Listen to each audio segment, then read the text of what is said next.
के बिना, सीता राम के बिना, घनश्याम के बिना भैया जीवन है अधूरो, राधे श्याम के बिना भैया जीवन है अधूरो, राधे श्याम के बिना।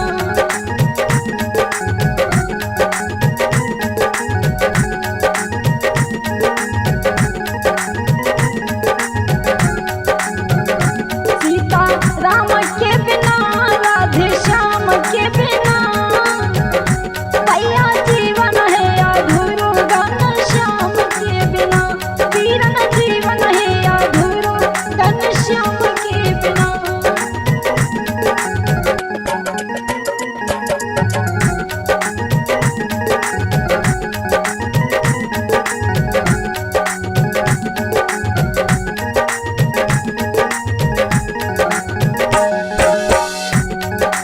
धर्म कर्म का लेखा लेकर तू इस जग में आया,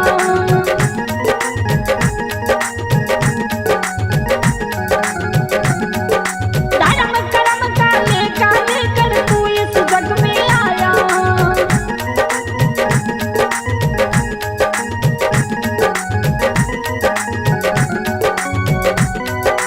बिन हर भजन व्यर्थ क्यों मूर्ख क्यों तू समय गवाया, सीता राम के बिना, राधे श्याम के बिना भैया जीवन है अधूरो, राधे श्याम के बिना भैया जीवन है अधूरो, राधे श्याम के बिना।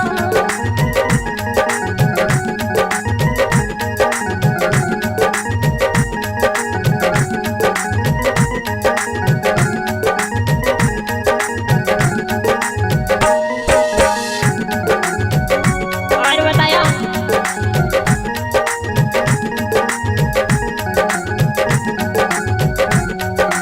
कड़िकाधीश अजामिल तारे तारे सदन कसाई,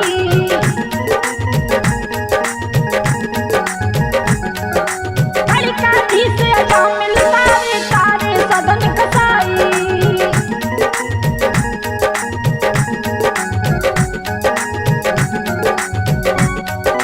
जिन जिन भजन करा उन्हें हर को खाली मुक्ति पाई, सीता राम के बिना, घनश्याम के बिना भैया जीवन है अधूरो, घनश्याम के बिना वीरन जीवन है अधूरो, घनश्याम के बिना।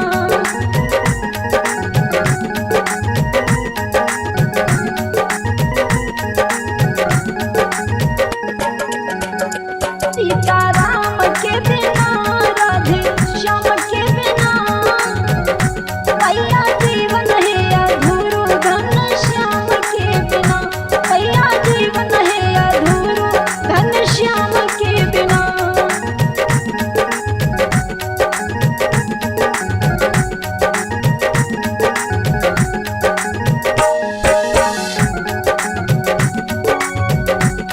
अरे जैसी करनी वैसी भरनी युग युग से चली आई,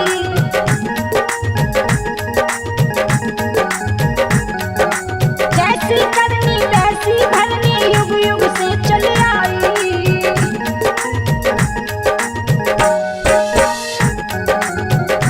आया जैसी करनी वैसी भरनी युग युग से चली आई।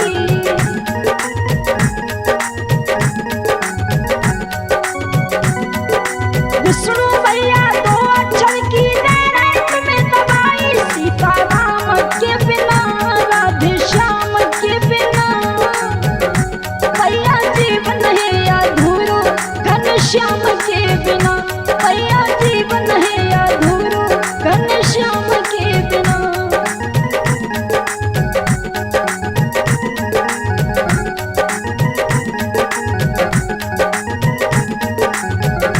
सीता राम के बिना, घनश्याम के बिना भैया जीवन है अधूरो, घनश्याम के बिना भैया जीवन है अधूरो, घनश्याम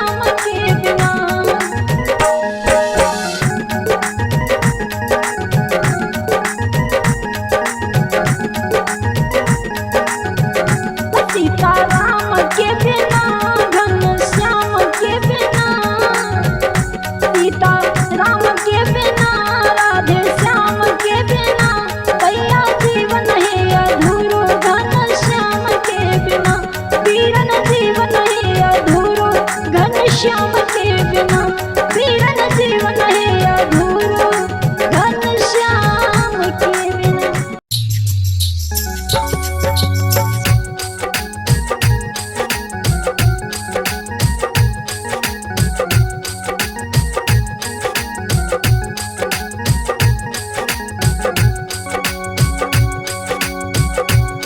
हाथ लीजिए भक्तों, ये भी एक राम भजन आ रहा है। मैं गायक मनीषा यादव रसूलपुर वालों की आवाज में। भूली बन बन भटकी होगी सीता राम के बिना, भूली बन बन भटकी होगी सीता राम के बिना।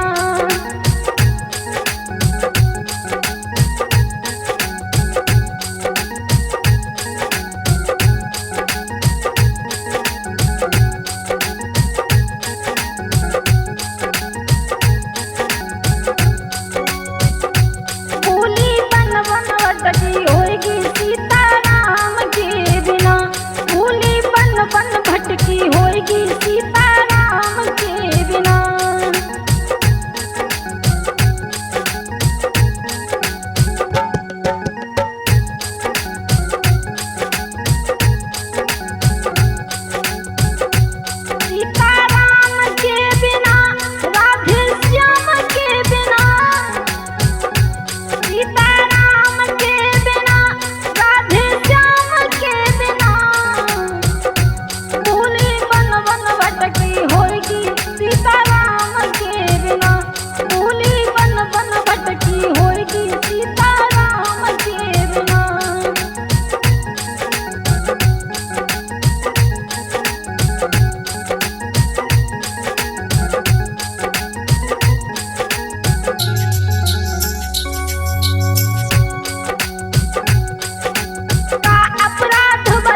धरती से